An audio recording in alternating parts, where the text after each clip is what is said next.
이 시간 주시는 하나님의 말씀은 마태복음 5장 7절 말씀입니다.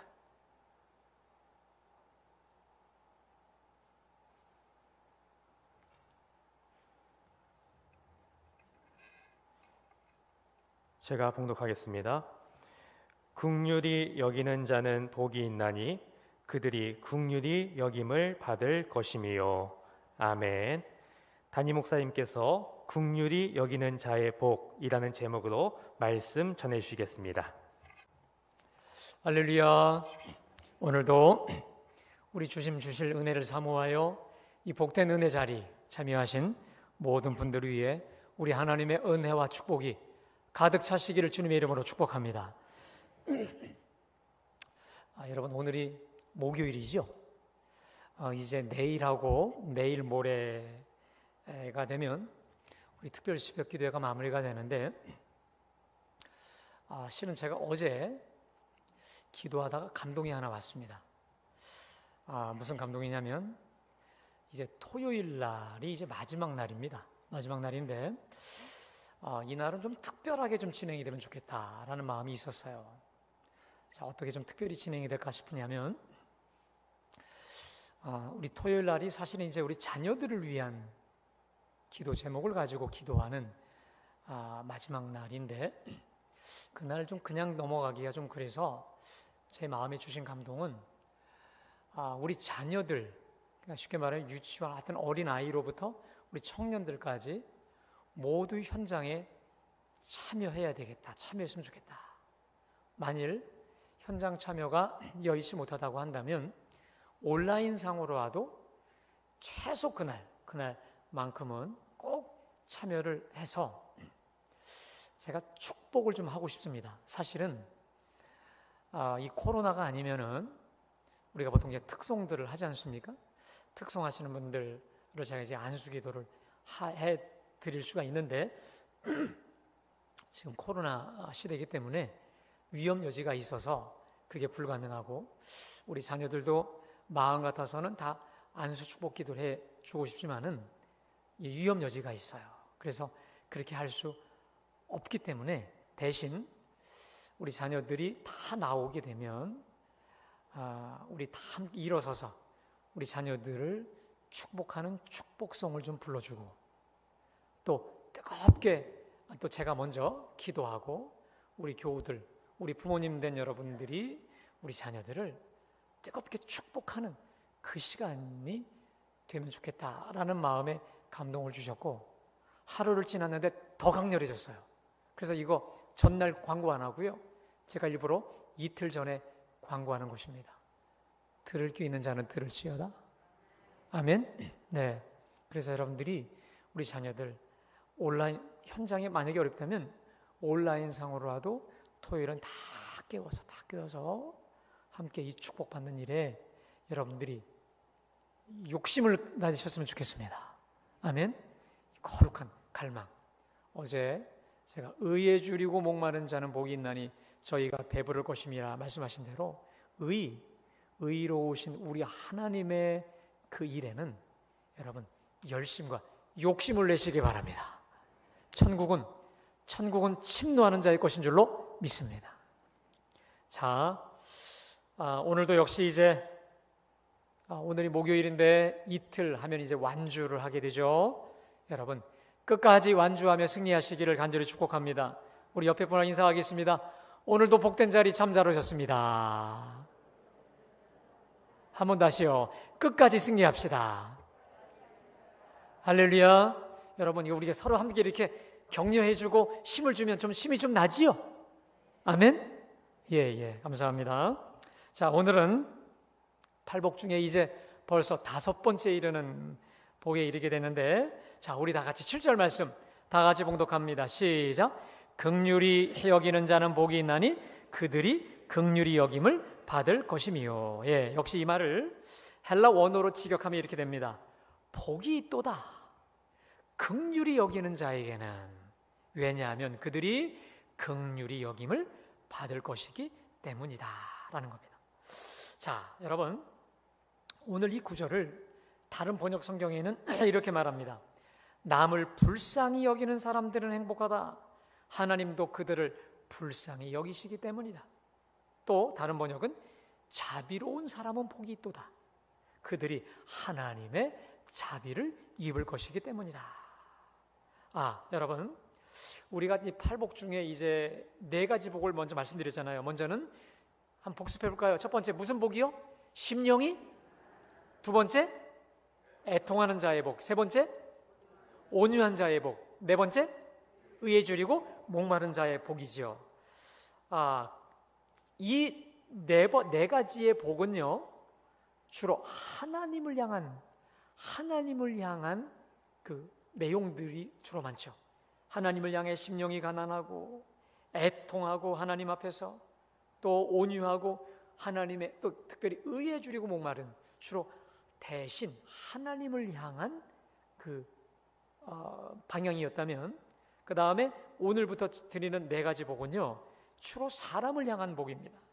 그래서 긍휼히 여긴다든지, 마음이 청결하다든지, 화평케 한다든지, 의를 위해 박해와 핍박을 받는다는 것은 우리 인간을 향한 것이죠. 자, 그래서 이 팔복 안에서도 이 십계명도 그렇고 모든 게 그렇지만 성경의 핵심이 뭡니까? 따라 하실까요? 하나님 사랑, 이웃 사랑. 믿으세요? 그러니까 우리가 하나님의 말씀을 깊이 많이 연구하고 공부하고 말씀대로 살면 어떤 일이 벌어지냐? 그 사람 속에 하나님 사랑이 나타난다는 거예요. 아멘. 사람을 사랑하는 모습이 나타난다는 거예요. 그러니까 여러분, 기도도 많이 하고 성경도 많이 하고 경건의 일을 이렇게 참 많이 연습을 하고 저 사람 참 경건해. 그런데 왠지 사람을 향한 차갑고 사랑의 마음이 전혀 느껴지지 않고 무자비하다? 그건 거짓이에요. 여러분, 정말 우리가 진짜 경건한 사람, 영적인 사람, 영성인의 특징이 있습니다. 하나님을 뜨겁게 사랑하지만 또한 사람을 향한 따뜻함과 뜨거움이 있는 줄로 믿습니다. 자, 그리고 오늘은 이렇게 이제 사람을 향한 5번째, 그 여러 복 중에 첫 번째 복이 바로 긍휼히 여기는 자의 복, 자비로운 사람의 복, 불쌍히 여길 줄 아는 사람의 복. 다시 말해 이제 긍휼에 대한 말씀인데요. 우리 예수님께서 공생애를 펼치셨던 그 당시 로마는요, 특징이 있습니다. 긍휼이 없던 시대입니다. 잔악무도한 시대고 인정사정 없는 양육강식의 시대였습니다.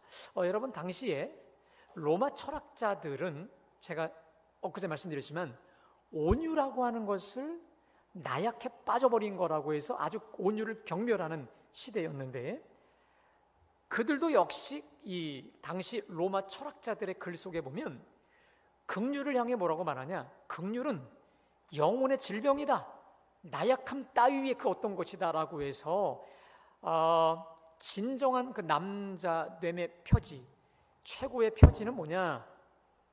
다시 말해 진정한 로마인은 긍휼을 모른다는 것이었습니다. 그래서 그 당시에 그 로마인들이 가장 숭상했던 4가지 덕목이 있습니다. 첫 번째가 뭐냐면 지혜, 정의, 절제, 용기. 그 다음에 긍휼은 없어요. 아주 가장 나약한 이 덕목이라고 해서 긍휼을 아주 저주하기까지 했다라는 것입니다. 그뿐만이 아닙니다. 종교적으로도 그 당시에 바리새인들은 긍휼 없는 종교를 만들어 버렸습니다. 그래서 경건해 보이는 그들은 형식주의 또 외식주의에 기울어져 있었고, 종교적으로 아주 가장 취약한 계층이었던 세리, 장녀, 이 장애인들은 정상적인 어떤 그러한 그 회당 예배도 거기에 제외를 시키기도 했고, 비난하고 비하하고 정죄를 대놓기 일쑤였습니다. 아주 대표적인 게 이거죠. 지금 몸이 불구에 어딘가 온전하지 못해? 결과가 뭐냐? 죄를 지었기 때문에. 그러니까 죄의 업보, 죄의 결과가 뭐냐? 세리고 창기고 특별히 불구였다는 거예요. 죄의 업보였다는 거예요. 아주 말도 안 되는 거죠.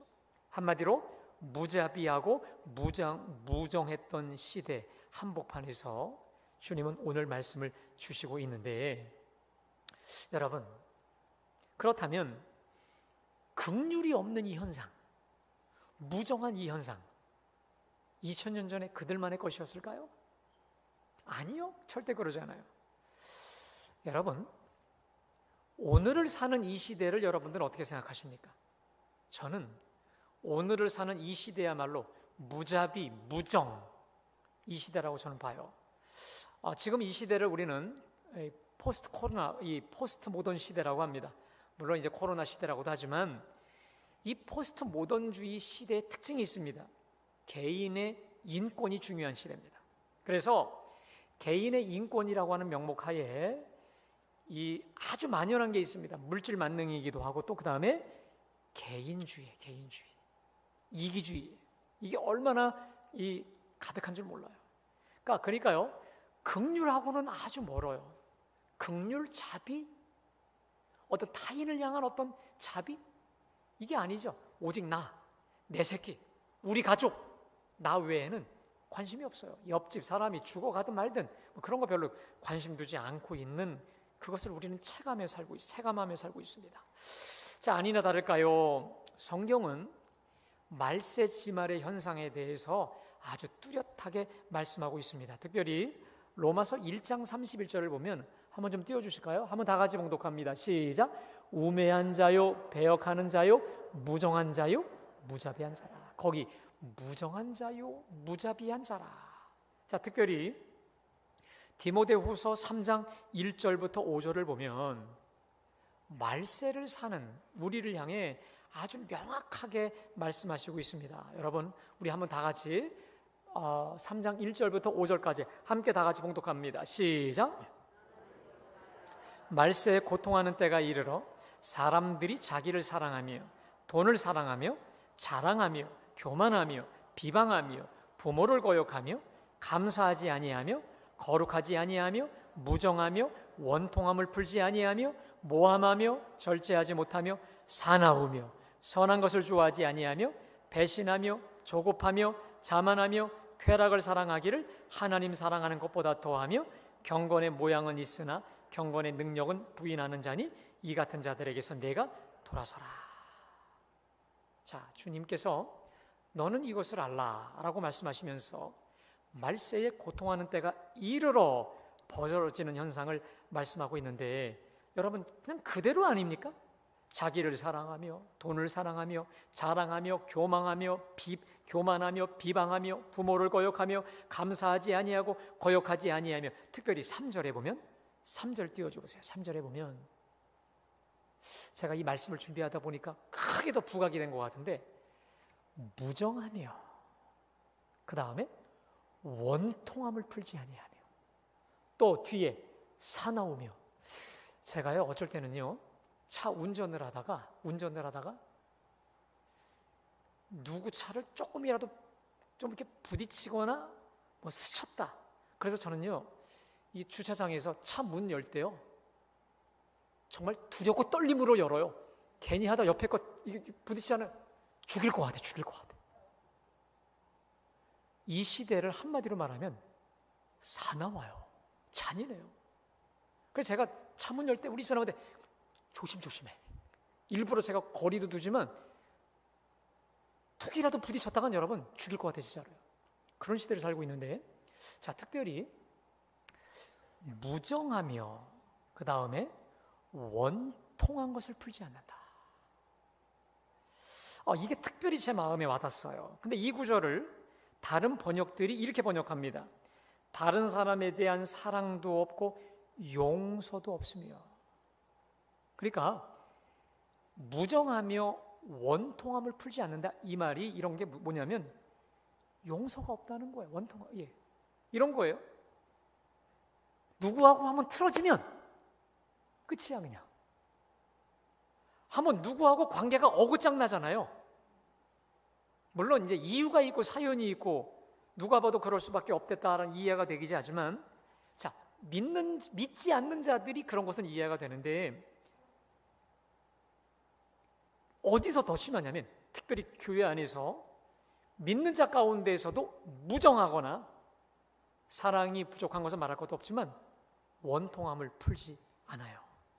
마음에 품은 미움과 원한을 풀지 않아요. 다시 말해 용서라는 게 참 찾기 어렵다는 거예요. 그래서 그 미움과 원한을 그대로 품은 채로 교회 생활도 신앙생활도 또 무슨 교회 안에 무슨 공동체 이걸 한다는 거예요. 한마디로 말세를 사는 비신자든 신자든 공통분모가 있습니다. 무정하며 원통함을 풀지 않는다. 그래서 제가 좀 송구한 말씀이긴 하지만 그게 송구하다기보다 현실이죠. 우리 한국 교회만큼 분열 안 맞으면 그냥 교단 나가는 거야. 그냥 새 교단 만들어 버려요. 교회를 그냥 분립해 버려요. 그리고 보이진 않지만 교회 안에 이 파당들, 분열의 모습들, 끼리끼리의 모습들, 이건 사실 어제 오늘 일이 아닌데, 자, 교회 밖에보다도 어찌 보면 교회 안에서 무정하며 원통함을 풀지 않는 이런 긍휼함이 없는 무자비한 상태가 지금도 그대로 자행되고 있다라고 하는 거 누구도 부인할 수 없는 것입니다. 자, 그런 의미에서 오늘 우리 주님이 주시는 이 5번째 팔복, 긍휼히 여기는 자는 복이 있나니, 여러분 이 말씀에 주의해야 될 줄로 믿습니다. 자, 그런데 이 복이 다른 8가지 복하고 완전히 다른 게 하나 있습니다. 참 재미난 게 뭐냐? 긍휼히 여기는 자는 복이 있나니 그들이 뭘 받아요? 똑같은 앞의 말과 그대로 반복이 되는 굉장히 야채미죠. 다시 말해 이런 겁니다. 너 긍휼히 여기지? 나도 너를 긍휼히 여길 거야. 너 누군가를 향해 자비를 베풀어? 나도 너를 향해 자비 베풀 거야. 너 반대로 누군가를 불쌍히 여기지 않아? 완악한 마음을 가져? 무정해? 원통함을 풀지 않아? 그럼 주님 말씀이 이거예요. 나도 너가 한 그대로 너를 향해 무정하리라. 너를 향해 원통함을 풀지 아니하리라. 여러분, 그러니까 이 말씀이요, 가만히 생각할수록 굉장히 무서워. 자다가도 펄쩍 깰 무서운 말씀이에요. 우리 행한 그대로 갚아주시겠다는 말씀 아니겠습니까?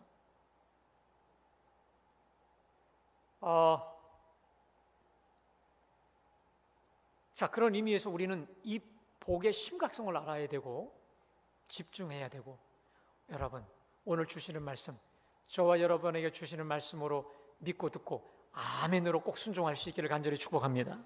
자, 그러면 오늘 주님이 긍휼히 여기는 자는 복이 있나니라고 말씀하셨는데, 여러분 보겠습니다. 이 긍휼이라는 게 좀 추상적입니다. 자비라는 것도 좀 추상적이에요. 그러면 구체적으로 누군가를 향해 긍휼히 여긴다는 게 뭘까? 누군가를 향해 불쌍히 여긴다는 게 뭘까? 내가 누군가를 향해 자비를 베푼다는 게 뭘까요? 더 쉽게 말할까요? 긍휼의 다른 이름이 무엇이냐 이 말입니다. 자, 근데 우리 주님은 너희는 이렇게 자비해라, 이렇게 긍휼을 베풀라라고 하시면서 긍휼과 자비에 다른 이름을 주셨습니다. 긍휼의 다른 이름, 그게 바로 뭐냐? 용서라는 것입니다. 다시 말해, 나에게 죄를 범한 사람을 용서함으로써 그에게 자비와 긍휼을 베풀라라고 하신 겁니다. 너에게 범죄한 그를 용서의 행위를 통해 긍휼을, 자비를 베풀라라고 하시는 건데, 아마도 이것에 대한 가장 구체적인 비유가 있다면 여러분 잘 아시죠? 마태복음 18장에 나오는 무자비한 종의 비유일 것입니다. 여러분, 이 비유야말로 우리가 어릴 때부터 들었던 비유라고 다 여러분 알 수 있겠지만, 그러나 이 비유야말로 성경이 말하는 긍휼, 우리 예수님이 말씀하시는 그 자비, 이거의 최고의 모델이 된다는 겁니다. 자, 이런 거죠. 어느 날 베드로가 예수님께 물어요. 주님, 형제가 나에게 죄를 범하면 내가 몇 번이나 용서하리까? 7번이나 하리까? 이렇게 물어요. 다른 말로 말하면 내가 몇 번이나 긍휼과 자비를 베풀리까? 여러분, 그 당시에 베드로의 질문, 몇 번이나 용서하리까? 이 말은 내가 몇 번이나 자비와 긍휼을 베풀리까? 이 질문이거든요. 자, 그때 예수님께 잘 보이려고 7번까지 하리까? 이렇게 질문을 합니다. 그 당시에 유대인들의 관습에 의하면 그 당시에 유대인들 중에서 최고의 성자의 특징이 있습니다. 똑같은 잘못을 3번까지 용서하는 사람은 성인 군자로 통했던 시대이거든요. 여러분, 한번 우리는 어떠세요? 누군가 나한테 큰 잘못을 범했어요. 절대 하지 않기로 했어.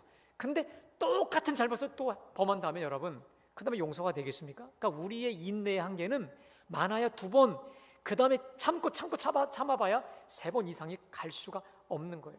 한 번 더 용서해줘도 야, 그 사람 정말 인자해, 이런 말 들을 수 있는 우리의 현실이 아니겠어요?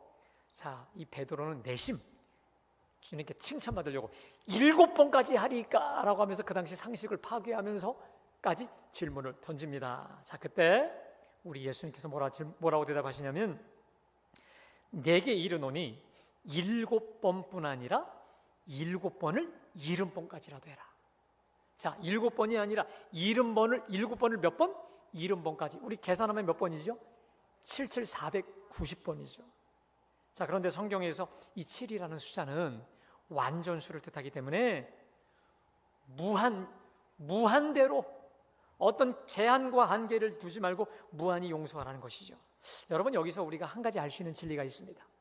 보세요. 우리 예수님께서 7번까지 하리까? 그때 예수님이 야, 아니야, 7번을 70번까지도 해라. 여기서 우리가 알 수 있는 우리 주님의 성품이 무엇일까요? 여러분, 나의 죄악은 끊임이 없지만 우리 주님의 자비는 무한하신 줄로 믿습니다. 나는 늘 밥 먹듯이 죄를 짓지만 어거스틴이 이런 말을 했습니다. 우리는 숨 쉴 때마다 죄를 짓는다. 이야, 기가 막혀요. 숨 쉴 때마다, 숨 쉬듯이 죄를 짓는 게 아니라 숨 쉴 때마다 죄를 짓는다는 거예요. 우리 생각이 그만큼 타락해 있다는 것인데, 숨 쉴 때마다 죄를 짓는 우리를 주님은 그 이상으로 무한히 용서해 주신다는 거예요. 아까 우리가 불었던 돌아와 집을 나간 자요. 여러분, 이 찬양 우리가 잘 많이 못 불렀지만 두고두고 우리가 좀 부를 필요가 있어요. 특별히 내가 죄를 범해서 이 죄책감에 빠져들려고 할 때마다 우리가 항상 이 찬양을 불러야 되는데, 여러분, 제가 묻습니다. 탕자의 아버지는 탕자가 돌아왔을 때 용서해 주신 겁니까? 이미 용서해 놓고 기다렸습니까? 그렇습니다. 많은 사람들이 예전에 어느 목사님이 그런 얘기해요. 탕자가 집에 비로소 왔기 때문에 나 깜짝 놀랐어요. 우리 주님은 우리가 회개할 때 용서해 주시기 이전에 이미 문을 열어놓고 우리를 기다리시는 분인 줄로 믿습니다. 이미 다 용서해 놓고 돌아와 하는 거예요. 그래서 이 스펄전 목사님이 이런 말을 했습니다. 하나님의 눈은, 하나님의 긍휼은 회개보다 빠르다. 따라합시다. 하나님의 긍휼은 회개보다 빠르다. 이런 유명한 말을 했습니다. 그렇죠? 저라면 이런 말 적어요. 그냥 보시면 돼요. 예. 하나님의 눈은, 긍휼의 눈은 회개보다 빠르다는 거예요. 이미 긍휼과 자비를 다 열어놓고 기다리신다는 것인데, 자, 여하튼 간에 그래서 여러분, 우리가 때로 살면서 죄를 짓다 할지라도 죄책감에 빠져들지 마시고 그럴수록 더 하나님께 가까이 가시기를 간절히 축원합니다. 제 경험에 보니까 죄책감에 빠진다라고 해서 죄를 안 짓는 게 아니에요. 죄 고리를 벗어날 수가 없어요. 죄책감으로는 해결이 되지 않아요. 회개하며 주님을 가까이 갈 때 따라합시다. 하나님을 가까이 하라. 그리하면 너희를 가까이 하시리라. 믿으십니까? 그러니까요, 마귀는 대적해야 되고 하나님은 가까이 가야 되는 것이죠. 자, 여하튼 자, 우리 주님이 7번씩 70번이라도 용서하라 라고 말씀하시면서 비유를 말씀하시죠. 어떤 임금에게 1만 달란트를 빚진 사람을 데려옵니다. 자, 임금이 명해요. 네 몸과 아내와 자식들을 다 팔아. 그 빚을 갚으라. 불효령이 떨어집니다. 너 못 갚아? 내 자식과 내 아내와 모든 걸 네 몸까지 팔아서 이거 다 빚을 갚아. 소리를 치죠. 근데 갚을 수가 있어야죠. 자, 그가 얼마를 빚었냐면 1만 달란트를 빚집니다. 여러분, 1만 달란트 좀 추상적인데 우리나라 시세로 얼마인 줄 아세요? 자, 2021년 시세 얼마냐면 이게 6조 원입니다. 6조 원. 여러분, 여러분들이 왜 소리를 지르지 않는 이유가 있습니다. 6조가 얼마인지를 모르니까 그래요. 6조가 어느 정도인지를 모르기 때문에 여러분 그냥 우리 그냥 조용히 듣고만 있는 것뿐이죠. 저도 잘 몰라요. 근데 보니까 그러더라고. 2021년 우리나라 예산이 뭐 500조인가요? 그렇다고 하는데 500조인데 6조 원이다. 좀 여러분 좀 느낌이 좀 조금 오시는 것 같으세요? 네, 여하튼 6조 원의 빚을 졌어요. 갚을 수가 있어야죠. 그래서 주인에게 하소연합니다. 내게 참으소서, 나를 불쌍히 여기소서. 그러자 이 주인이 이 사람을 불쌍히 여기서 놓아줍니다. 얼마나 신이 낙해서 룰루랄라 휘파람 부르면서 가는데 저기 보니까 어디서 많이 봤는데 나한테 빚졌어요. 얼마를 빚었나요? 100데나리온이 100데나리온. 100데나리온은 데나리온이 하루 품삯인데 100일치를 일하면 되는 겁니다. 여러분, 100일치 한다고 하면 우리가 보통 하루 품삯을 10만 원으로 보면 얼마입니까? 1000만 원이죠. 이 1000만 원도 사실 적은 금액은 아니에요. 근데 여하튼 간에 이 사람을 불러서 목을 잡고 멱살을 잡고 너 언제 돈 내놓을래? 언제 내놓을래? 조금 싹싹 비니까 이거 안 되겠다. 이놈 이번 참에 내가 버릇 고쳐야 되겠다고 감옥에다 집어쳐넣어요. 너 돈 1000만 원 갚을 때까지 교도소 나올 생각하지 마. 근데 이 사실을 친구 동료가 발견하고 너무도 이게 안쓰러워서 그 주인에게 일러 바치자. 그랬더니 이 주인이 이 모든 것을 이 뭔 얘기를 듣고 이 고얀 놈이 있나 당장 불러와요. 이 악한 종아, 내가 빌기에 내가 내 빚을 전부 탕감하여 주었거늘 내가 너를 불쌍히 여긴 것과 같이 너도 내 동료를 불쌍히 여김이 마땅하지 아니하느냐 하면서 분노 중에 옥에다 집어 쳤습니다. 자, 그러면서 이렇게 결론을 내리죠. 자, 마태복음 18장 35절 말씀 우리 다 같이 봉독합니다. 시작.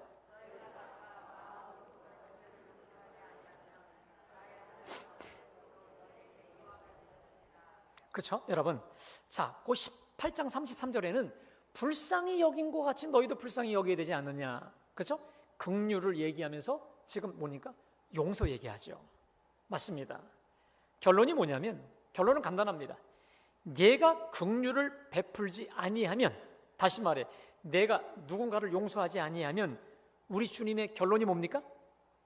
나도 너를 뭐 하지 않겠다는 거예요? 용서하지 않겠다는 거 아니겠습니까? 여러분, 우리가 남의 죄악을 용서하지 못할 이유를 보면 그 이유와 명분이 얼마나 타당한 줄 몰라요. 정말 심각한 죄악이고 또 내 입장에서 옳고 합리적이고 내가 그를 용서하지 않는 것은 얼마나 타당한지 몰라요.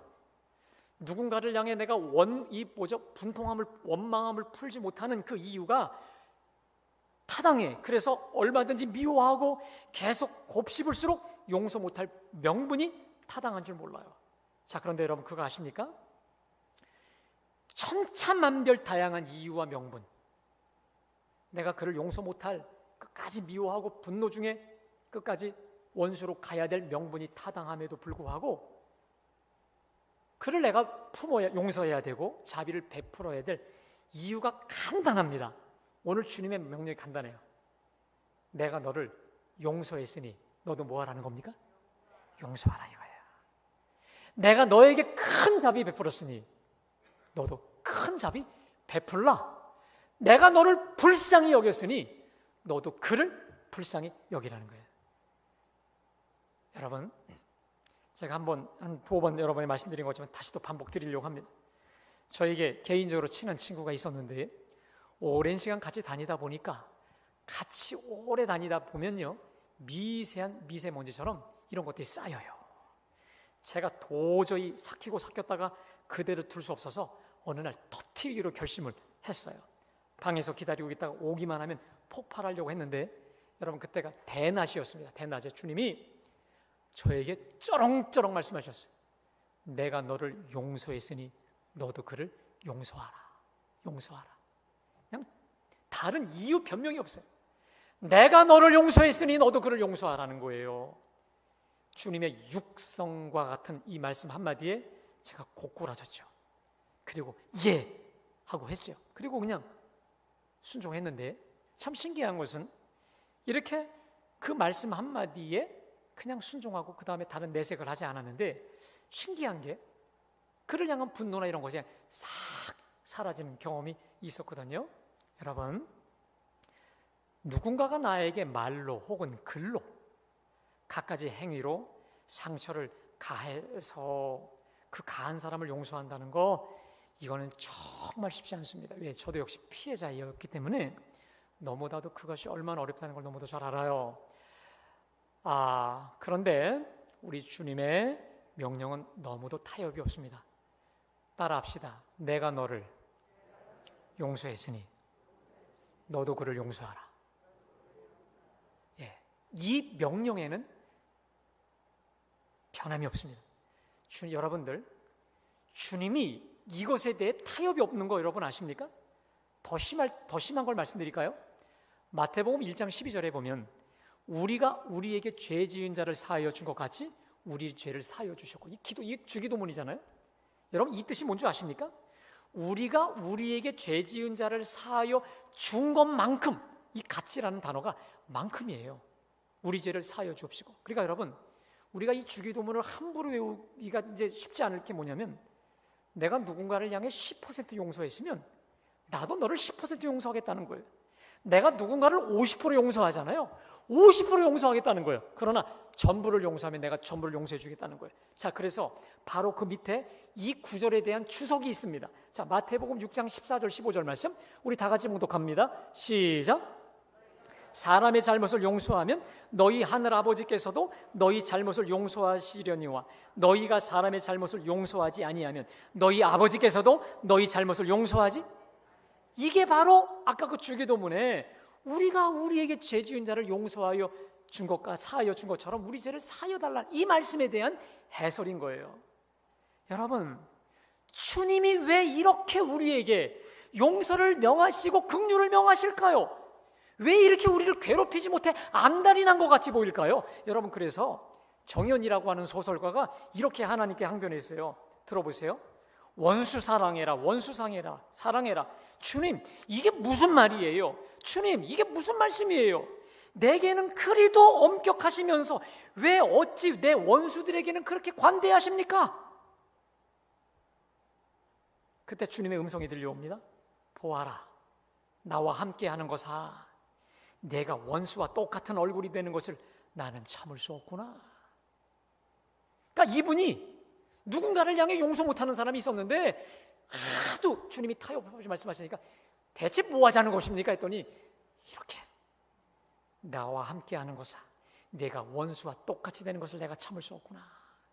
여러분, 오늘 이 특별 새벽 기도에 사실은 제가 이 말씀하고 또 다른 걸 말씀하려고 하다가 주님이 이 말씀으로만 저에게 몰아가시는 걸 깨달았어요.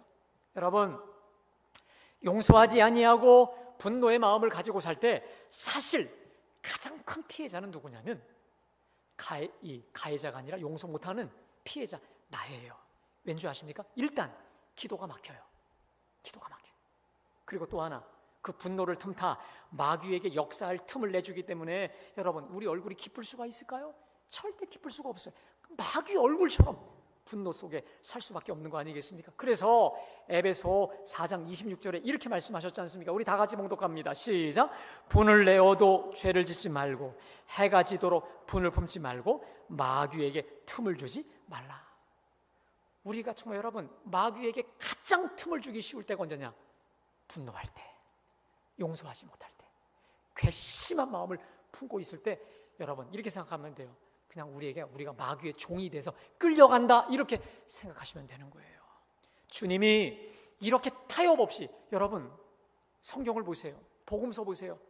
용서에 관한 부분, 이렇게 죄 사함에 대한 부분, 상대방을 향한, 주님은 일절 타협하지 않아요. 일절 타협하지 않아요.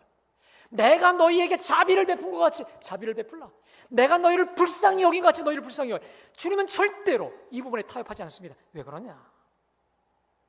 그것은 원수와 똑같은 사람이 되지 않도록, 다시 말해 주님 닮은 사람으로 성숙시키려는 그 목적과 뜻이 있지. 너 용서 안 해? 나도 용서 안 할 거야.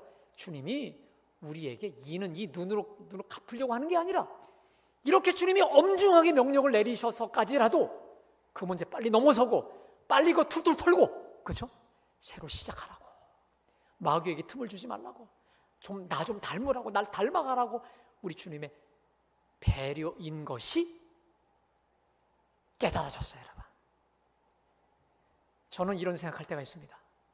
주님, 좀 저하고 꼭 맞는 사람을 좀 주시면 좋을 텐데, 입에 혀처럼 잘 굴러가는 사람만 주시면 되는데 왜요? 이렇게 어쨌든 맞지 않고 생각도 마음도 맞지 않는, 때로는 그런 사람들도 같이 붙여주십니까? 라고 생각할 때가 있는데, 우리 주님의 말씀이 뭔지 아십니까?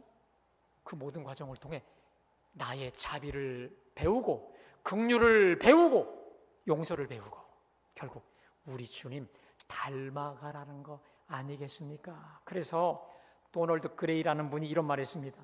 하나님을 닮는다는 것은 긍휼의 삶에 이른다는 것임을 예수님의 삶을 보아할 수 있다.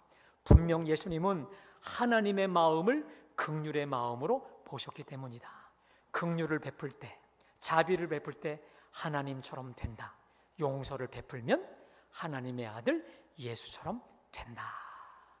사랑하는 여러분, 오늘 이 시간 기도할 때에 내가 아직도 풀지 못하는 사람, 내가 아직도 원통함을 풀지 못하는 그 누가 혹시 떠오르십니까?